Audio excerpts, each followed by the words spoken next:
கிறிஸ்துவம், இயேசு கிறிஸ்து என்னுடைய வாழ்க்கையில் மிக மிக மிக முக்கியமான. நான் படித்தது YWCA, அதுக்கப்புறம் ராமகிருஷ்ணா மிஷன். என்னுடைய அறிவையும் என்னுடைய சிந்தனையும் உருவாக்கியது மெட்ராஸ் கிறிஸ்டியன் காலேஜ், சென்னை கிறிஸ்துவ கல்லூரி. என்னுடைய குறிக்கோள் 16-17 வயசுல இன்றைக்கும் ஞாபகம் இருக்கு. என்னுடைய அம்மாவை 5 வயதுல என் முன்னாடியே தற்கொலை பண்ணி இறந்தாங்க. அது ஒரு கேஸ்ட் டிஸ்கிரிமினேஷனால அவங்க விரும்பின ஒரு பையனை கல்யாணம் பண்ணி வைக்காம ஒரு ஃபோர்ஸ்ட் மேரேஜ் பண்ணி வச்சு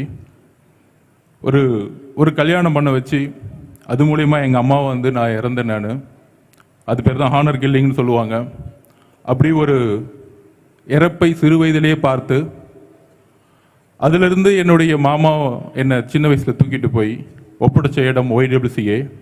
அங்கே இருக்கக்கூடிய கிருஷ்ணன் மிஷினரிகள் என்னை வளர்த்தாங்க. அங்கேருந்து ராமகிருஷ்ண மிஷன். அங்கேருந்து ஒரு கோவம், இந்த சமூகத்தினுடைய சமநிலை பாதிக்கப்படும் பொழுது இந்த சமூகம் தான் என்னை வளர்த்துச்சு. அப்போ நான் மெட்ராஸ் கிறிஸ்டியன் காலேஜில் சேரும் பொழுது என்னுடைய உணர்வு ஒன்று தான் இருக்கும். மெட்ராஸ் கிறிஸ்டியன் காலேஜில் நான் பொலிட்டிக்கல் ரிசர்ச் முடிஞ்ச உடனே எப்படியாச்சும் நக்ஸலைட் ஆகணுங்கிறது என் குறிக்கோள். இந்த அரசியல்வாதிகள்லாம் பார்த்தா துப்பாக்கி எடுத்து சுடணும் அப்படின்னு ஒரு கோபம் இருக்கும் எனக்கு சின்ன வயசில். ஆனால் அதை பக்குவப்படுத்தியது சென்னை கிறிஸ்துவ கல்லூரியினுடைய பேராசிரியர் அலெக்சாண்டர் மந்திரமொழி. அவர் தான் சொன்னார், இந்த சிஸ்டம் இஸ் ஃபெயிலியர். இந்த நாட்டில் சமநிலை இல்லை.